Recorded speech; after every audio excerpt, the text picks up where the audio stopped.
Hello guys, welcome to our channel college 2 जैसा कि हमने आपको प्रॉमिस किया था, कॉलेज कंपैरिजन सीरीज को हम कंटिन्यू करेंगे वैसे अंडररेटेड कॉलेजेस के साथ जो कि अपना सेपरेट काउंसलिंग फॉर्म भराते हैं बट एडमिशन जेईई मेन के थ्रू ही लेते हैं। तो बहुत सारे ऐसे पॉपुलर कॉलेज है जिनका स्टूडेंट को पता नहीं होता और जिस टाइम काउंसलिंग वो कंडक्ट कर रहे होते हैं उस टाइम तक उनकी फॉर्म्स की डेट जा चुकी होती है। प्रीवियस वीडियो में हमने कवर किया था धीरू भाई Ambani institute of information and communication technology, Thapar university and LNM institute of information technology. Playlist की मैं लिंक डिस्क्रिप्शन में दे दूंगा, वहां पे रेगुलरली वीडियो अपलोड होते रहेंगे और आपको चैनल को भी सब्सक्राइब करके रखना, साथ साथ नोटिफिकेशन बिल ऑन रखना ताकि ये वीडियोस आपको सबसे पहले मिल पाए। इस वीडियो में हम कवर करने वाले हैं university school of information and communication technology, USICT के नाम से ये कॉलेज पॉपुलर है। 1999 में कॉलेज एस्टैब्लिश्ड हुआ था और आईपी यूनिवर्सिटी के अंदर ये कॉलेज आता है। इनफैक्ट आईपी यूनिवर्सिटी का ये मेन कैंपस है। आईपी यूनिवर्सिटी के अंदर बहुत सारे बीटेक के कॉलेजेस हैं और काफी पॉपुलर कॉलेज हैं। तो उसके लिए आपको सेपरेट आईपी यूनिवर्सिटी का काउंसलिंग फॉर्म भरना होता है जो कि रिलीज कर दिया गया है। एडमिशन जो है वो जेईई मेन के बेसिस पे ही होता है, जेईई मेन मेरिट के बेसिस पे ही होता है, लेकिन आपको सेपरेट काउंसलिंग फॉर्म भरना होता है। अगर आप कंप्लीट एनालिसिस वीडियो चाहते हैं आईपी यूनिवर्सिटी के बीटेक कॉलेजेस के बारे में कि वो फॉर्म क्यों इंपॉर्टेंट होता है, क्यों हमें भरना चाहिए, उसके लिए एक कंप्लीट वीडियो मैं रिलीज कर दूंगा। बस आपको कमेंट बॉक्स में जाके कमेंट करना है, मैक्सिमम कमेंट रहा तो जल्द ही हम उस वीडियो को लेते आएंगे। इस कॉलेज की कंपैरिजन हम देखने वाले हैं JP institute of information technology. 2001 में कॉलेज एस्टैब्लिश्ड हुआ था। बेसिकली इसके दो कैंपसेस अब हो गए हैं। नोएडा सेक्टर 62 में पहला कैंपस जो ओल्ड कैंपस है और न्यू कैंपस जो एस्टैब्लिश्ड हुआ वो 128 में एस्टैब्लिश्ड हुआ है। इसके लिए भी आपको सेपरेट काउंसलिंग फॉर्म भरना होता है, लेकिन एडमिशन जो है वो जेईई मेन मेरिट पे ही होता है। और इस कॉलेज की कंपैरिजन हम देखने वाले हैं institute of technology Nirma university से। 1995 में ये कॉलेज एस्टैब्लिश्ड हुआ था। यहाँ पे कुछ सीटें जेईई मेन के थ्रू भरी जाती है, 35% के अराउंड सीटें जो है जेईई मेन के थ्रू भरी जाती है। इसके लिए आपको सेपरेट काउंसलिंग फॉर्म भरना पड़ेगा। इसके अलावा कुछ सीटें जो है गुजरात सीट के थ्रू भरी जाती हैं जिसके लिए आपको एसीपीसी का काउंसलिंग कंडक्ट करना होता है और कुछ सीटें एनआरआई कोटा के थ्रू भरी जाती हैं।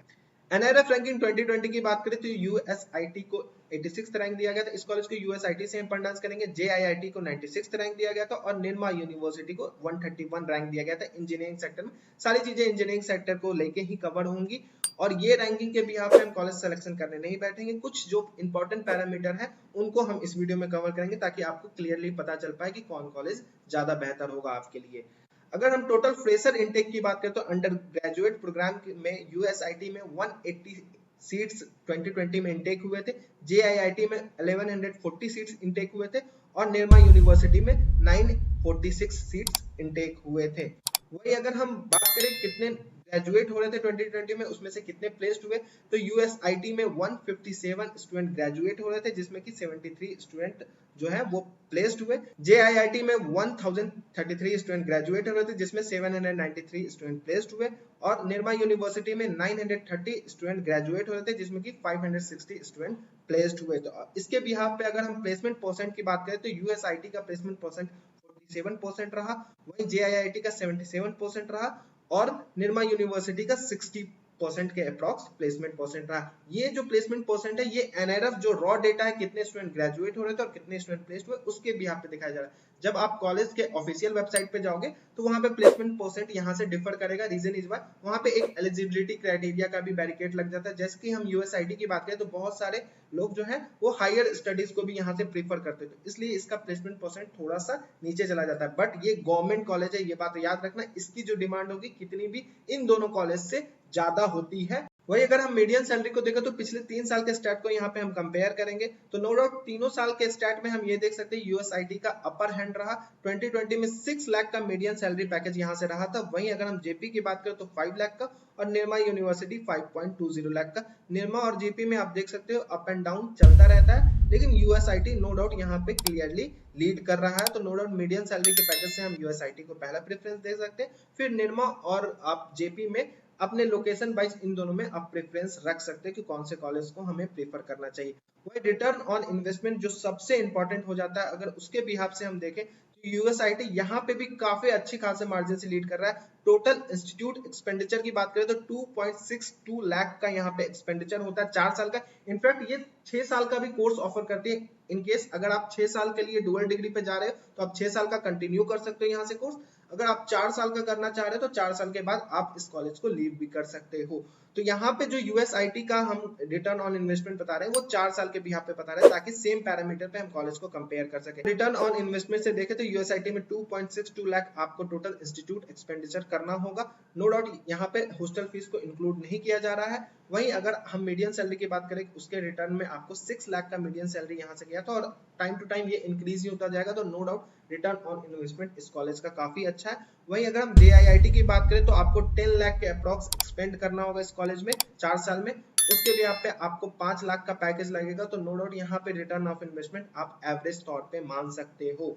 वही अगर हम निर्मा यूनिवर्सिटी की बात करें तो 7.61 लाख आपको टोटल इंस्टीट्यूट में एक्सपेंड करना होगा। उसके भी यहाँ पे मीडियन सैलरी जो रहा था वो 5.20 लाख का रहा था। तो नो डाउट इसका रिटर्न ऑन इन्वेस्टमेंट यूएसआईटी से तो नीचे आता है, लेकिन जेआईआईटी से आप ऊपर रख सकते हो इस कॉलेज को। तो रिटर्न ऑन इन्वेस्टमेंट के भी यहाँ पे हम देखें तो यूएसआईटी लीड कर रहा है, उसके बाद निर्मा यूनिवर्सिटी, फिर आप जेपी को रख सकते हो ऑप्शन। अब एवरेज पैकेज की बात करें तो यहाँ पे जो भी डेटा आपको दिखाए जाएंगे वो 2020 की दिखाए जाएंगे, बिकॉज 2021 की डेटा जो है वो ऑन गोइंग है और कहीं से भी हम कॉलेज कंपैरिजन में इनको यूज नहीं कर सकते, बिकॉज सेम पैरामीटर पे हमें कॉलेज कंपैरिजन करना होता है। यूएसआईटी की बात करें तो 2020 में एवरेज पैकेज 5.27 लाख का रहा था यहाँ पे, जेआईआईटी में 7.40 लाख का और निर्मा यूनिवर्सिटी में 6.5 लाख। अब यहाँ पे हम साफ डिफरेंस देख सकते हैं किस तरीके से मीडियन सैलरी में यूएसआईटी काफी ज्यादा लीडिंग पे रहा था, 6 लाख का मीडियन सैलरी पैकेज। वहीं अगर हम एवरेज पैकेज में देखें तो यूएसआईटी काफी पीछे रह गया। अब इसका रीजन सभी को पता होगा किस तरीके से एवरेज पैकेज चेंज होता है। अगर लेट करो कि 40 लाख का एक स्टूडेंट को प्लेसमेंट लग गया,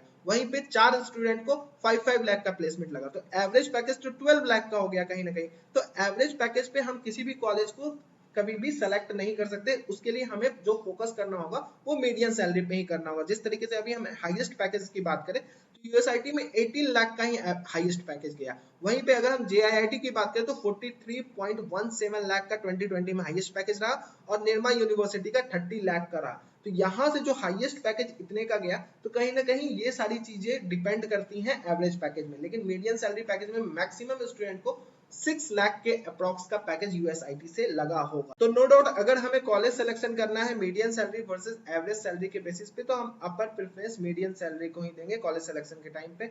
अब यहाँ पे हम कुछ चीजों को कंपेयर कर लेते हैं एकेडमिक एंड रिसर्च वाइज भी। तो नंबर ऑफ पेटेंट पब्लिश 2020 की बात करें तो यूएसआईटी में कोई भी पेटेंट पब्लिश नहीं हुआ था। वहीं जेआईआईटी नोएडा में 5 पेटेंट पब्लिश हुए थे, जिसमें कि 1 ग्रांटेड हुआ था, और निर्मा यूनिवर्सिटी में 1 पेटेंट पब्लिश हुआ था।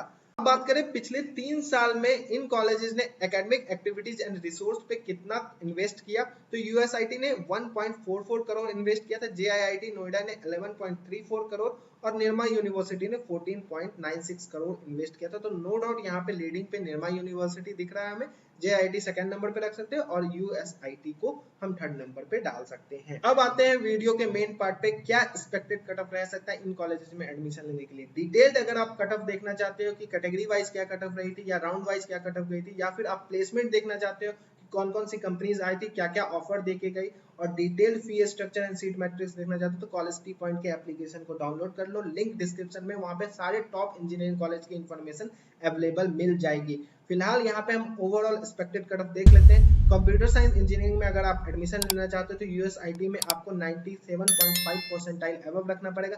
अब ये जो परसेंटाइल है ये आउटसाइड दिल्ली वालों के लिए, इनसाइड दिल्ली वालों के लिए थोड़ा हाई जाता है, तो वहां पे आपको कॉलेज टी पॉइंट के एप्लीकेशन पे सारी चीजें मिल जाएंगी। जेआईआईटी में अगर आप एडमिशन लेना चाहते हो यहाँ पे कोई भी रिजर्वेशन सिस्टम नहीं लगता है, तो सेक्टर 62 में आपको 95 परसेंटाइल के अप्रॉक्स रखना पड़ेगा कंप्यूटर साइंस इंजीनियरिंग के लिए। वहीं 128 में लेना चाहते हो अगर आप एडमिशन तो 92 परसेंटाइल के अप्रॉक्स आपको रखना पड़ेगा जेईई मेन में। अगर निर्मा यूनिवर्सिटी की बात करें तो 98 परसेंटाइल के अप्रॉक्स अगर आपका बन रहा है तो नो डाउट इस कॉलेज में आपका चांस रहेगा कंप्यूटर साइंस मिलने का। अगर हम इंफॉर्मेशन टेक्नोलॉजी की बात करें तो यूएसआईटी में एडमिशन लेने के लिए आपको जेईई मेन में 97 परसेंटाइल के अप्रॉक्स रखना पड़ेगा। जेआईआईटी सेक्टर 62 में आपको 94 परसेंटाइल के अप्रॉक्स रखना पड़ेगा। 128 में या फिर निर्मा यूनिवर्सिटी में ये ब्रांच अवेलेबल नहीं था। इलेक्ट्रॉनिक्स एंड कम्युनिकेशन इंजीनियरिंग में एडमिशन लेने के लिए अप्रॉक्स आपको यूएसआईटी में 96.7 परसेंटाइल के रखना पड़ेगा। वहीं जेआईआईटी सेक्टर 62 में 90.48 परसेंटाइल के अप्रॉक्स रखना पड़ेगा। जेआईआईटी 128 में आप 80 परसेंटाइल के भी अप्रॉक्स अगर आपका परसेंटाइल 81 परसेंटाइल बन रहा है तो एक हाई प्रोबेबिलिटी रहेगी कि आपको 128 में ईसी ब्रांच मिल जाए। तो यही फायदा होता है कि अगर आपको पता होता है कि कौन कौन से कॉलेजेस हमको जेईई मेन के थ्रू मिल पा रहे हैं, तो लो परसेंटाइल पे भी एक अच्छा कॉलेज मिलने का चांस होता है। वही अगर हम निर्मा यूनिवर्सिटी की बात करें तो 97.14 परसेंटाइल आपको रखना पड़ेगा इलेक्ट्रॉनिक्स एंड कम्युनिकेशन इंजीनियरिंग लेने के लिए। अब ये तो था कुछ फैक्ट एंड स्टैट के बेसिस पे कॉलेज कंपैरिजन। अब हम इसके कुछ प्रोज एंड कॉन्स को भी देख लेते हैं। अगर हम बात करें जेपी की, तो नो डाउट कोडिंग कल्चर यहाँ का बहुत अच्छा है। 3 ब्रांचेस बेसिकली ये ऑफर करता है, computer science engineering, information technology and electronics and communication engineering. और ईसीई में भी बहुत सारे ऐसे मेजर जो सीएस के सब्जेक्ट है, जैसे डेटा स्ट्रक्चर हो गया और भी बहुत सारे ऐसे सब्जेक्ट हो गए, वो ईसीई वाले बच्चों को भी पढ़ाए जाते हैं। तो नो डाउट जब प्लेसमेंट का टाइम आता है तो मेजर जो कंपनीज है वो ईसीई के लिए भी खुलती है। कुछ आधी कंपनीज अगर हम छोड़ दें तो कहीं ना कहीं इसी वाले बच्चों को भी एक इक्वल अपॉर्चुनिटी देखने को मिलता है जेपी में। और अगर आपका परसेंटाइल हाई है और अगर आप 128 सेक्टर को ले रहे हैं तो यहाँ पे भी कोई डरने वाली बात नहीं होती, क्योंकि जो प्लेसमेंट सेल है उनका एक ही है। तो इक्वल अपॉर्चुनिटी 128 वाले बच्चों को भी देखने को मिलता है। बट यहाँ पे क्या है कि अगर हम फैकल्टी वाइज देखें तो सेक्टर 62 की फैकल्टीज काफी अच्छी है एज कंपेयर टू 128 की फैकल्टीज जो आप बच्चों से रिव्यू लोगे तो उतनी अप टू द मार्क आपको देखने को नहीं मिलती। वही अगर हम बात करें निर्मा यूनिवर्सिटी की, तो यहाँ पे बहुत सारा आपको रिजर्वेशन सिस्टम देखने को मिलता है। अगर आप जेईई मेन के थ्रू अप्लाई करें तो आपको लिमिटेड सीट्स देखने को मिलते हैं। 194 सीट्स जेईई मेन के थ्रू लिए जाते हैं, जो कि 35% टोटल इनटेक का होता है। वहीं 50% सीटें जो है वो गुजरात स्टेट के थ्रू बढ़ी जाती है, जिसमें कि 526 सीटें आती हैं और एनआरआई कोटा के थ्रू 126 सीटें। तो यहाँ पे अगर आप जेईई मेन के थ्रू जा रहे हैं तो कहीं ना कहीं कंपटीशन काफी टफ हो जाता है। वहीं अगर हम यूएसआईसीटी की बात करें तो यहाँ पे 85% रिजर्वेशन दिल्ली कैंडिडेट को देखने को मिलता है। दिल्ली कैंडिडेट कहने का मतलब जिन्होंने अपना 12th दिल्ली से किया है। वहीं मात्र 15% सीटें आपको जो है अदर स्टेट कोटा के लिए होती है। लेकिन डरने की कोई जरूरत नहीं है, यहाँ पे अदर स्टेट कोटा की भी कट ऑफ ठीक ठाक चली जाती है। तो इस फॉर्म को आप जरूर भरना, बिकॉज यहाँ से आपको बेनिफिट अदर कॉलेज में भी देखने को मिलेगा। आईपी की जब हम कंप्लीट वीडियो बनाएंगे तब समझ में आएगा कि आईपी का फॉर्म क्यों इंपॉर्टेंट होता है। वहीं अगर हम बात करें इंफ्रास्ट्रक्चर वाइज, तो नो डाउट तीनों का इंफ्रास्ट्रक्चर काफी अच्छा है। जब आप यूएसआईटी की बात करते हो तो नो डाउट जो इसका लोकेशन है वो द्वारका मेन में है और दिल्ली से कनेक्टिविटी इसकी काफी अच्छी है। मतलब आपको इजीली ट्रांसपोर्ट मिल जाएगा, इजीली मेट्रो मिल जाएगा। तो कनेक्टिविटी वाइज ये कॉलेज काफी अच्छा है। वहीं जेआईआईटी का भी कनेक्टिविटी, क्योंकि नोएडा सेक्टर 62 में है लेकिन मेट्रो बहुत नियर बाय पड़ता है और डायरेक्ट मेट्रो आपका दिल्ली से कनेक्टेड है। तो यहाँ पे कनेक्टिविटी वाइज भी आपको बहुत अच्छा एडवांटेज मिल जाता है। वही अगर हम निर्मा यूनिवर्सिटी की बात करें तो इसका भी लोकेशन काफी अच्छा है, अहमदाबाद में ये कॉलेज एस्टेब्लिश्ड है। तो ओवरऑल अगर आपको लगता है कि जेईई मेन में आपका उतना अच्छा परसेंटाइल नहीं आ पाएगा या आप सेफ साइड किन्हीं कॉलेज को रखना चाहते हो तो इनके फॉर्म को डेफिनेटली भर देना। तो ओवरऑल फाइनल वर्डिक्ट मेरी यही रहेगी, अगर आपको लगता है जेईई मेन में आप उतना अच्छा परसेंटाइल अचीव नहीं कर पाओगे या फिर कुछ सेफ ऑप्शन अपने साथ आप रखना चाहते हो तो इन कॉलेजेस के फॉर्म को डेफिनेटली भर देना। और इसी तरीके के अंडररेटेड कॉलेजेस हम आपके लिए लाते रहेंगे। उसके लिए आपको चैनल को सब्सक्राइब करके रखना और नोटिफिकेशन बिल ऑन रखना है। Thank you and best of luck.